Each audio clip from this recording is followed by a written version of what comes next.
LIC policy को surrender करने की क्या प्रोसेस है, इसके बारे में इस वीडियो पर हम बात करने वाले थे। हेलो दोस्तों, मेरा नाम है सूरज और स्वागत करते हैं इस यूट्यूब के चैनल पर। अगर आप हमारे चैनल पर नए हो तो प्लीज़ चैनल को सब्सक्राइब कर लीजिएगा, इस वीडियो को लाइक जरूर करिएगा और इसी तरह हमारे साथ बने रहिएगा। चलिए वीडियो में आगे बढ़ते हैं। देखिए, एलआईसी के पॉलिसी के जो सरेंडर करने की जो प्रोसेस है, उस प्रोसेस को जानने से पहले आपको यह जानना पड़ेगा कि क्या आपका पॉलिसी 3 साल कंप्लीट हो चुका है। इसका मतलब है कि 3 साल आपने पैसा भरा है क्या, या फिर अगर आपका नया पॉलिसी यानी कि इसी 22-23 में अगर आपने पॉलिसी लिया हुआ है, तो अगर ऐसा डेट का अगर पॉलिसी है तो उस पॉलिसी में 2 साल प्रीमियम जमा करना पड़ता है। तो अगर आपका पॉलिसी में 2 साल या फिर 3 साल अगर आपने जमा कर रखा है और अब आप उसे सरेंडर करना चाहते हैं, बंद करना चाहते हैं, तो चलिए आगे की प्रोसेस के बारे में समझते हैं। सबसे पहला है कि आपको आपका पॉलिसी का जो भी सरेंडर वैल्यू है उसे पता करना है। इसे पता करने के लिए आप एलआईसी के ऑफिस में जाके इंक्वायरी कर सकते हैं, या फिर एलआईसी की जो कस्टमर केयर नंबर है उस पर कॉल करके आप उनसे पूछ सकते हैं कि आपका पॉलिसी में सरेंडर वैल्यू कितना मिल रहा है।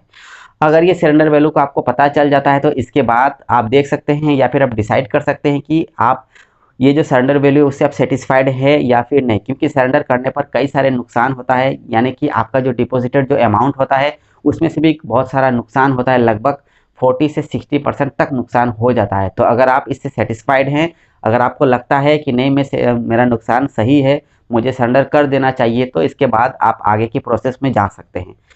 इसके बाद नंबर 2 जो पॉइंट है इसमें क्या है कि आपका जो डॉक्यूमेंट्स है और जो भी फॉर्म है उससे आपको ले लेना है। क्या है कि आपको एलआईसी के ऑफिस में जाना है, वहाँ पर जाने के बाद जो सर्विसिंग डिपार्टमेंट है वहाँ से आपको सरेंडर की फॉर्म लेना है, और इसके बाद आपका डॉक्यूमेंट्स क्या है कि बैंक अकाउंट का जो जेरॉक्स है वो चाहिए, पैन कार्ड चाहिए, इसके बाद आपका जो पॉलिसी है उसका ओरिजिनल बॉन्ड चाहिए। जब आप पॉलिसी को सरेंडर करते हैं तो उस वक्त आपको ओरिजिनल पॉलिसी बॉन्ड को सबमिट करना पड़ता है। तो इन सारे डॉक्यूमेंट्स को एक साथ आपको अटैच करना है। इसके बाद फॉर्म को अच्छे से फिलअप करना है, और उस फॉर्म में एलआईसी एजेंट की विटनेस की ज़रूरत पड़ता है, तो उसे ना भूले लेना, क्योंकि बिना विटनेस के आपका पॉलिसी सरेंडर नहीं होगा। अगर आप विटनेस दे देते हैं खुद से या फिर किसी भी बाहर के आदमी से, तो आपका पॉलिसी सरेंडर नहीं होगा, सीधे पेंडिंग लिस्ट में रखा हुआ होगा।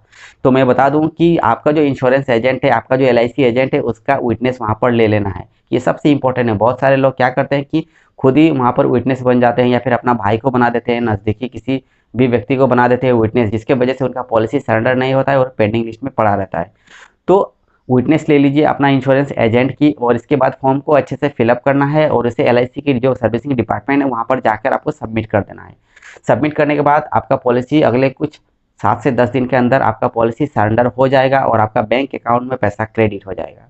लेकिन इससे पहले भी आपको एक चीज़ ध्यान में रखना है कि आपका जो भी डॉक्यूमेंट्स है ये सब कुछ ओरिजिनल लेके जाना पड़ता है, क्योंकि वहाँ पर जो ऑफिसर बैठा हुआ होता है ये आपके सारे डॉक्यूमेंट्स को वेरीफाई करता है, जैसे कि ओरिजिनल पॉलिसी बॉन्ड वेरीफाई करता है। इसके बाद आपका बैंक डिटेल्स जो है ये आपका पासबुक के साथ मैचिंग करता है, सब कुछ ठीक है कि नहीं, आपका पैन कार्ड देखता है।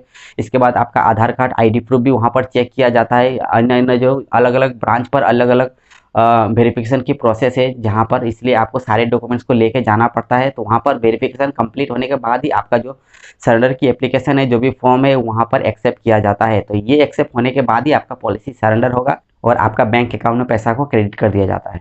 अगर आपको लगता है कि आपका पॉलिसी बहुत ज़्यादा लेट हो चुका है, यानी कि 15 दिन हो गया, 20 दिन हो गया, 1 महीना हो गया, अभी तक पैसा नहीं मिला है, तो इसके लिए आपको स्टेटस को चेक करना है। जाइए एलआईसी के ऑफिस में, और जाने के बाद वहाँ पर आपको अपना जो भी आपने फॉर्म डाला हुआ है, आपने जो भी एप्लीकेशन वहाँ पर दिया हुआ है, उसको ढूंढिए, पेंडिंग लिस्ट में पड़ा है क्या, उसे चेक कीजिए, क्या गलती है, क्या मिस्टेक है, उसे ठीक करिए। ठीक करने के बाद फिर से उसे रीसबमिट कीजिए, जिससे आपको पैसा जल्दी से जल्दी मिल सके। क्योंकि कई बार देखा जाता है कि जो भी पॉलिसी होल्डर होते हैं वहाँ पर कुछ ना कुछ गलती करते हैं, जिसके वजह से उनका जो भी एप्लीकेशन है वो पेंडिंग लिस्ट में चला जाता है।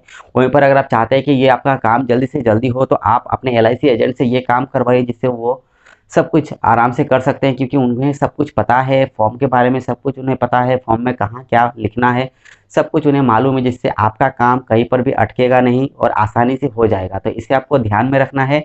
अगर बहुत ज़्यादा लेट हो रहा है तो खुद से जाइए, इंक्वायरी करिए, पेंडिंग लिस्ट को देखिए, या फिर अपने इंश्योरेंस एजेंट से इंक्वायरी करवाइए, आप खुद जाइए, तब आपका ये काम बहुत जल्दी होगा। अगर आपका सब कुछ सही है, अगर आपने सबमिट करते वक्त फॉर्म को अच्छे से फिलअप किया है, सारे डॉक्यूमेंट्स ठीक ठीक दिया है, विटनेस भी दिया है, डॉक्यूमेंट्स को अच्छे से वेरीफाई करवा लिया है, तो आपको बहुत ही जल्द ये पैसा मिल जाता है। तो इस वीडियो पर हमने आपको बताया कि एलआईसी पॉलिसी के सरेंडर करने की क्या प्रोसेस है। अगर आप जानना चाहते हैं कि एलआईसी पॉलिसी को सरेंडर करने की जो भी फॉर्म है उसे आप कैसे फिलअप कर सकते हैं, कहाँ क्या लिखना है, तो इसके बारे में मैं अलग से एक डेडिकेटली वीडियो बनाऊंगा, क्योंकि अगर मैं इसी वीडियो पर सब कुछ बताऊं तो वीडियो बहुत ज़्यादा लंबा हो जाएगा, जो आपके लिए बोरिंग भी हो सकता है। तो इसके लिए मैं डेडिकेटली एक वीडियो बनाऊंगा जिसमें मैं आपको बताऊंगा कि आप कैसे उन फॉर्म को फिलअप कर सकते हो और कहाँ पर क्या लिखना है। तो चलिए इस वीडियो को यहीं पर खत्म करते हैं। तो चैनल पर अगर आप नए हो तो प्लीज़ चैनल को सब्सक्राइब कर लीजिएगा, इस वीडियो को लाइक जरूर करिएगा, और अगर आपका कुछ भी सवाल है तो प्लीज़ नीचे कमेंट करिए, क्योंकि मैं हर कमेंट का रिप्लाई देता हूँ और उसका भी जवाब आपको ज़रूर मिलेगा अगर आप कमेंट करते हो तो चलिए इस वीडियो को यहीं पर ख़त्म करते हैं और मिलते हैं एक नई वीडियो के साथ। तब तक के लिए जय हिंद।